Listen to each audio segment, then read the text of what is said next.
Where we last left our clock base, I had just stained it, and to save the literal watching paint dry, or in this case varnish cure, I did that off camera. And so here's the results. This is the re-veneered trim piece between the main body of the clock and the base.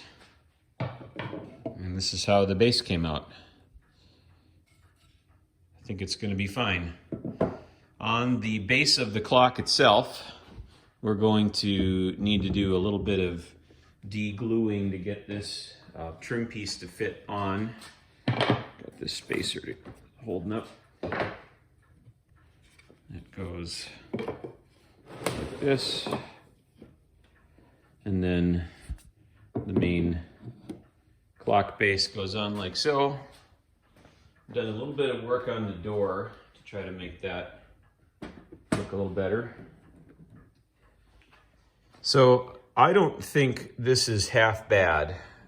It's not a perfect match. The base is just a hair redder than the main body of the clock, and I have a feeling it will actually age a little bit darker. So I think it's going to be okay in the long term, but from a normal viewing distance, the main thing that's going to be visible is the age cracking in the original wood, which of course isn't present in the new wood. But I think I'm pretty happy with that. So we're gonna glue that trim piece on, glue the bottom on, and be back in a bit. Well, got the glue sanded off and new glue put on. I reused the old nails on this part. And again, this was the bottom of the clock as I got it from the seller. So I think after this cures, I'm going to probably screw this on. I left this ledge on the inside that I can put some screws into the case so that this can come off if it needs to. It's not, I mean, it matches the clock, but it obviously was something I made. It wasn't original to the clock, so I'm not worried about trying to match fasteners or anything. So a little bit more case touch-up I want to do, including once I get it standing reasonably sturdily, I'm going to go in and just make sure the backboard is tight to the case and a little bit more solid, and a little bit more touch-up on the door, and I'm hoping we're close to getting this thing together. Well, the intermediate trim piece is glued to the clock. The glue is dry now. Time to start attaching the base. I'm going to drill some holes for screws. Wanted to talk about my favorite marking gauge here. This has a stop and then holes every, depending upon what row you were in, up to 1/64 of an inch. So a 0.5 mechanical pencil fits in here just great. My overhang is 3/4 of an inch. So I can go here and find my 3/8 of an inch and quickly move the stuff out of the way.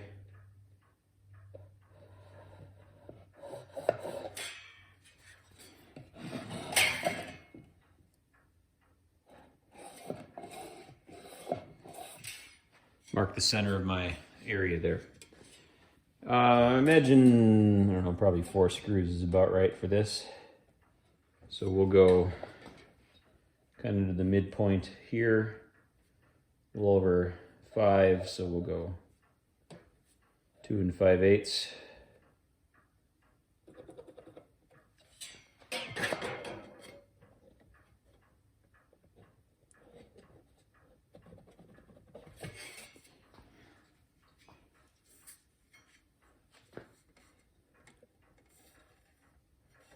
I think we'll go in about 4 inches from the side here.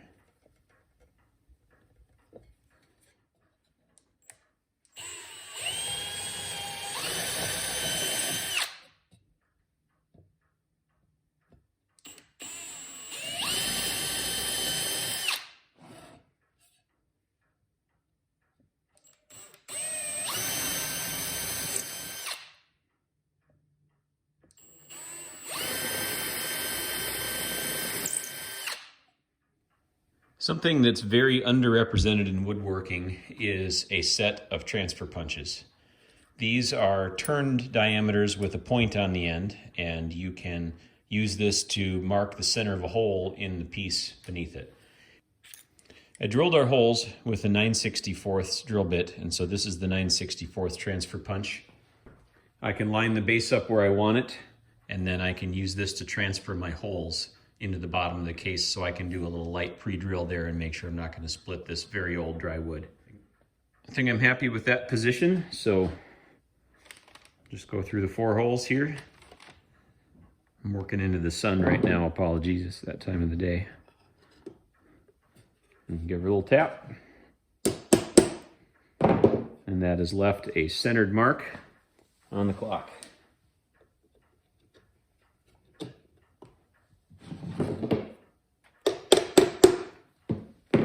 Doesn't take much force to make a mark.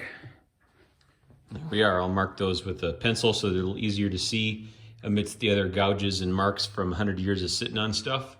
And we'll drill with a smaller bit for our screw. Pre-drilling for screws is usually important in finished carpentry. When you're putting screws into 2x4s, the pine is usually soft enough that the fibers just move out of the way. When you have harder wood, and especially when you have really old wood, like a clock like this that's dry from 100+ years of sitting around, if I were to try to drive these screws in, I would probably split the clock, which would be not a great thing. So I've pre-drilled on the base all the way through with a drill bit that's approximately the diameter of the screw. Get stuff in my camera shot. So this will go through without any force, and that means I'm not using up any of the force I'm putting the screw in, or the tension in the clock to try to pull the head of the screw all the way tight with the wood here.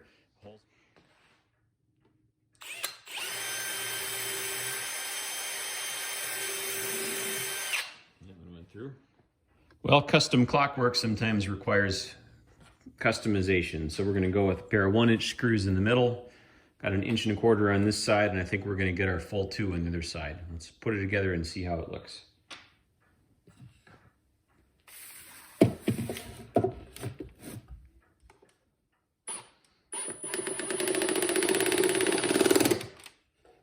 Hydraulic surge impact driver from Milwaukee. I love it. Regular impact guns certainly work great, but you need hearing protection.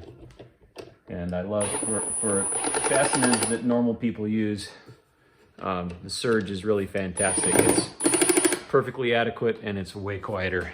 So, well, I think that's not going to go anywhere. Feels like that got sucked pretty tightly to the clock. Let's tip it up and enjoy the big reveal. Here we are. This is an extremely tall clock. I think that looks pretty good. I'm going to turn it around and take a look at the back of the case. The other thing that I want to do is I want to do something about this weight chase spacer that's just boinging. I need to add another inch or something on top of here to keep the weight from catching on top of this board if you wind the clock all the way. So that's ahead. We need to put the dials back on after we make sure everything looks all good. Looks like there is already somebody else's hole that they put in to tie the clock to the wall somewhere. So maybe I can use that to make sure my cat doesn't knock it over. But I think we're coming to the end of this one. The backboards of this clock are pretty loose. Sometimes that's because these clocks have gotten wet and things have warped. Sometimes it's because this hasn't been oiled in about 4,000 years. I'll definitely be doing that before I go too much farther. And I'm going to actually oil all the parts of the clock that you don't see, because those are the ones that are the driest and will prevent this from degrading anymore. In a perfect world, it'd be nice to use original fasteners or nails or something that would blend into the clock. I don't know that I have that as an option, so I'm going to use some of these fairly small flathead screws in some of the existing nail holes. I think that's better than shooting new nails in and new holes. It's removable if I ever needed to. It's a little easier on the wood to have the screw threads rather than just friction and the tiny head in the back. And I think that'll make the clock stronger. I'm going to use this countersink bit to take some of the pressure off of the back panel. I don't want the head to split the board. I want it to have a place to go and just be sucked snug.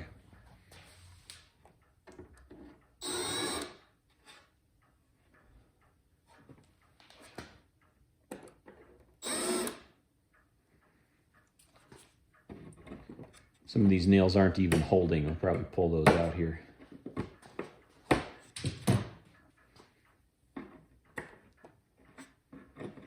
Yeah, look at that. Nothing left.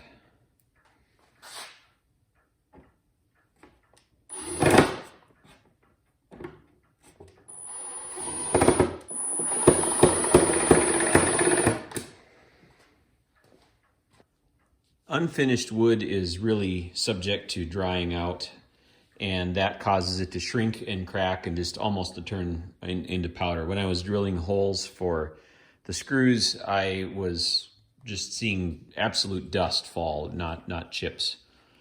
So let's do something about that. There's a bunch of different products that you can use, lemon oil treatment, various things that are designed to replace the lost oils in the wood and kind of revitalize that.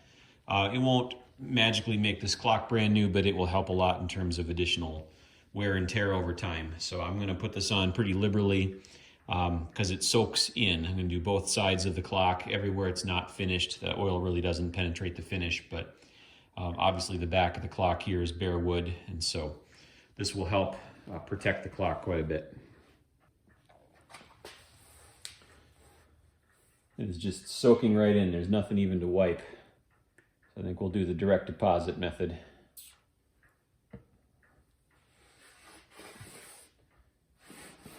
Wow. Trying to make the color of the case match, one of the things to consider is what color is the clock supposed to be. And that is probably a different answer today. What we see today is different than how the manufacturer intended it 100+ years of smoke ago.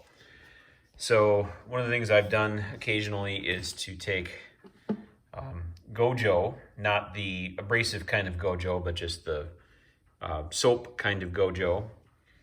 This old good stuff from the automotive shop or wherever it came from. And then you wipe that on the clock, and then you take a damp rag and you remove the Gojo. So this front side of the clock I've done with a simple Gojo and a rinse. This back side I haven't. That was the finish and the junk that was there. This is what a typical rag looks like. This one isn't as bad as some I've seen, but just 100 years of smoke. I'm gonna go over the rest of the clock. I think that will help make it a little closer in tone to the base that I made, and hopefully that will help bring the clock together color-wise. I threw the weight on and put the bob on as well, and it's chugging right along. Been gluing little bits of case. The oil I think went pretty well. That the clock seems a lot happier. The back looks better, not so dry. The main mechanical thing I need to do yet is the top of this weight chase is too short. I need about another 1.5 inches so that this gap up above doesn't, it's not larger than the height of the weight. Right now the weight actually gets stuck on top of this if you wind the clock all the way. And I think what I'm gonna do is use a piece of 1/2 inch thick oak that I have. I'm gonna cut it so that it overlaps here a bit and then sticks up a little higher. It's not gonna look exactly the same, but I think it will be a strong repair, and that will get us to where we need to be functionally.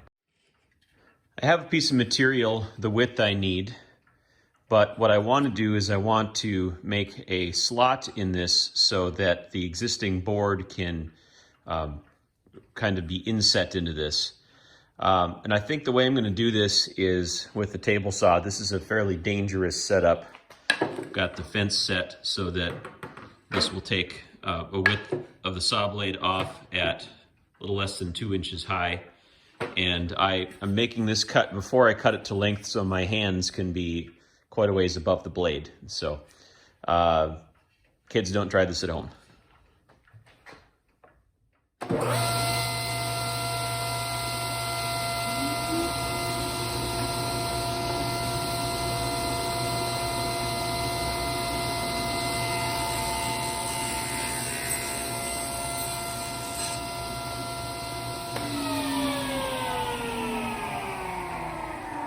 So there is our slot cut to match the board that's already on the clock.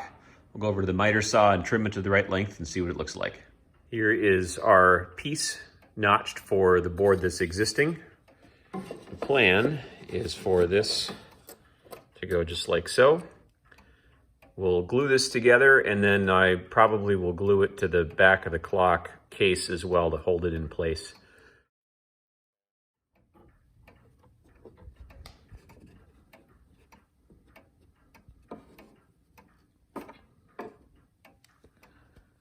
And there we go, we'll let that cure. I think I'm happy with how this turned out. The weight chase seems sturdy, base looks good. I'm gonna put the door on and we'll check to see if that has good clearance. We might need to sand the door or adjust the screws a little bit. The door is attached. Sorry I didn't show that on camera. I didn't think I could do it without needing 3 hands. So trust me that I just put some screws in the door. So we're gonna see how this closes. So it's rubbing right there.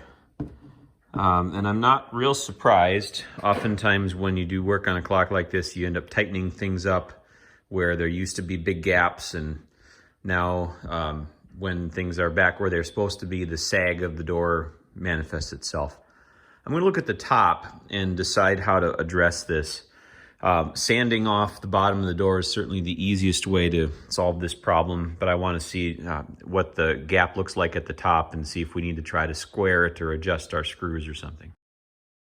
I stood the clock up, and I actually don't think this is bad enough really to do anything about. In some ways, having a little bit of friction down there is nice because it holds the door closed.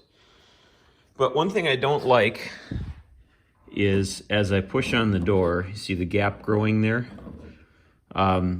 Normally when this happens, it's actually the hinge. The screws in the hinge are usually cockeyed, and that's forcing the hinge apart. In this case, I think it's actually a different problem. Someone has added these shims, probably so that the dial sits in a better place. But if you look at the wear pattern on the door, there's these marks that correspond to these pieces of wood. And so the shims are too long. They're sticking down into where the frame of the door sits. So I don't know, I haven't ever had the dial on this clock, so I don't want to go so far as just ripping the shims off. But I think what I'm going to do is use my fine multi-master to just buzz these a little shorter. And that will hopefully solve that problem, and then we'll see how the door fits. So this is the Fine Multi-Master. This tool's been around a long time, and there are now clones of it. How it works is it's an oscillating tool. It goes back and forth just a tiny amount really fast, and that's what gives it its cutting or sanding motion or whatever you're doing with it. What I have on here is a fine-toothed wood blade, and this will cut almost straight forward. The advantage of it in this case is that there's no torquing action that might cause the tool to slide sideways if I tried to use a Dremel or something like that. I gotta say, I have kind of a love-hate relationship with this tool. There's nothing wrong with it. It's a perfectly good tool. But I find that when it's the right tool for the job, it usually means it's a lousy job. It's not a particularly fast tool. It's noisy. It vibrates a lot. But when it's the right tool, it's really the right tool. I was using it a couple weeks ago working on a project in our soffit where I had to cut the sheet metal, and there's really no other good way to do that. And so this comes out, but I find myself kind of cringing every time I pull the tool out because it's just not very comfortable to use. But in this case, I think it's the right option. I'm going to set the camera up at a better angle, and we'll just knock this out and hopefully do it with no damage to the rest of the clock.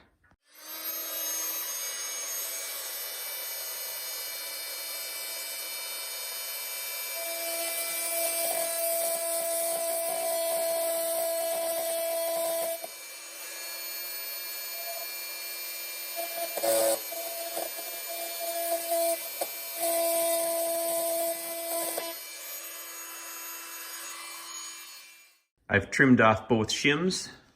Let's see how our door closes now.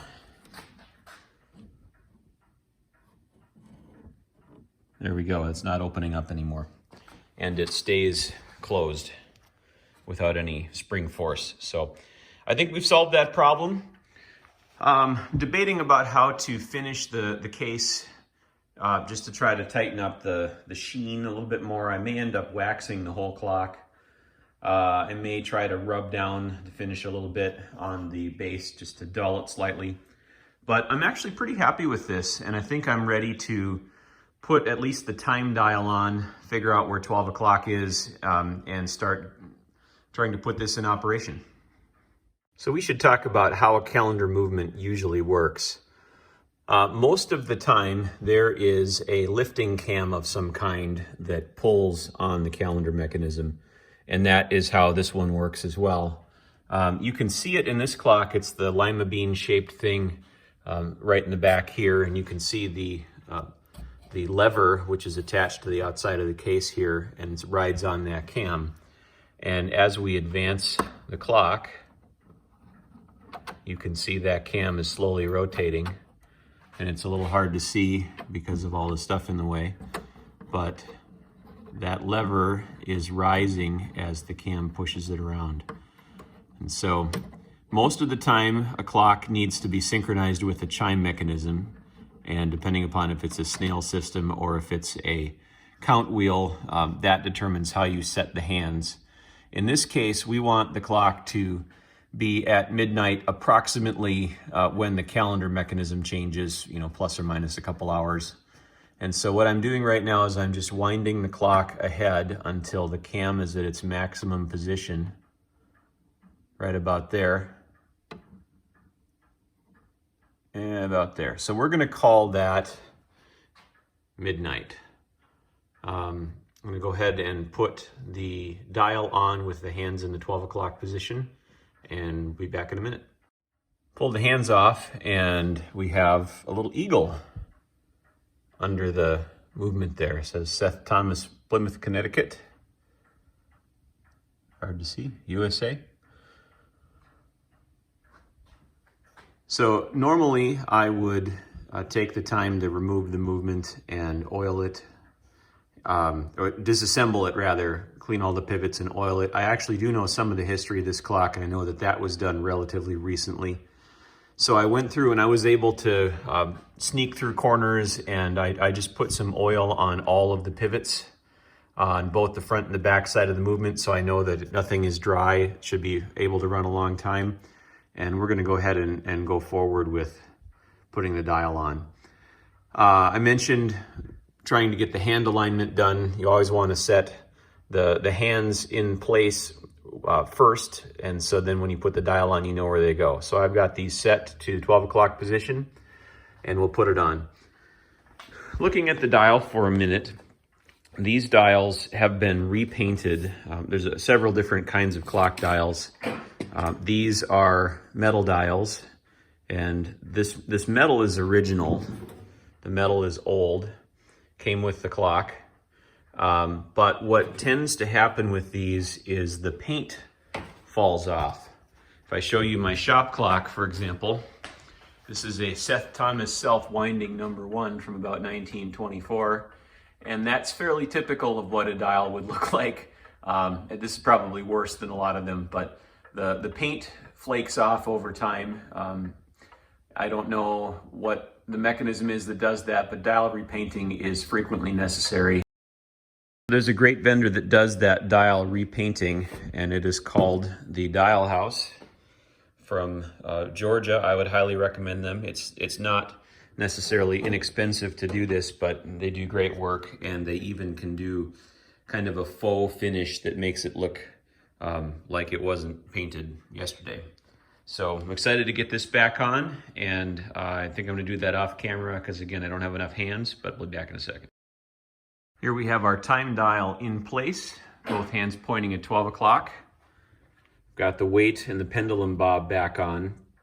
One thing that's a little challenging about this clock is just access. When the calendar dial is on, that mounts in these screws, so there's just a narrow little window that you can access to adjust the timekeeping of the clock. So these things are really meant to be carefully set up and then left for a long time.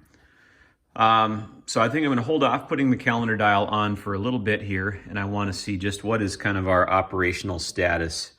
So right now, if you remember our cam, we were right before it's gonna strike. This is midnight on the clock.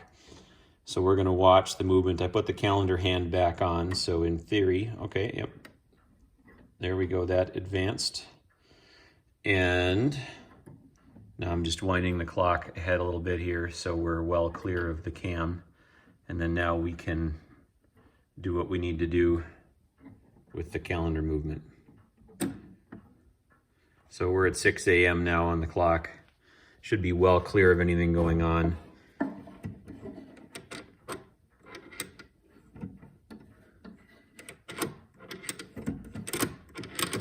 There we go. And we have our days of the week advancing.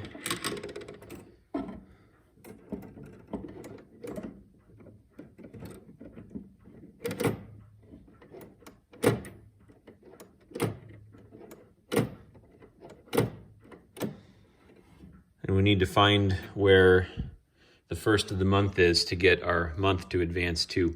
These are actually fairly complicated, and I do not claim to be an expert on this. So I think what I'm going to do is just manually advance this a bunch of times until the month changes. Hopefully everything else is where it should be on these. These are actually perpetual calendars, meaning the clock knows the difference between a 31-day month and a 28-day month, and that's extremely cool. But I am not really up on how that works here, so I'm going to play around a little bit, try to get it set correctly, and we'll let it run and see how it goes. And once we're in the right place, then I'll put the calendar dial on. Well, I dinked around enough with the calendar mechanism to at least believe I've got it set correctly. And let's see, it is May 9th at a little after 9:30. It's a Saturday. Set correctly and running. We'll see, I haven't timed this yet, so it's just, it's ticking away, and I think we're gonna call this one done. All I need to do now is find a place in the house where the cat can't knock it over. Thanks for riding along with a kind of a long-term project here of casework, but I think I'm really happy with the result. Should be able to enjoy this for a long time.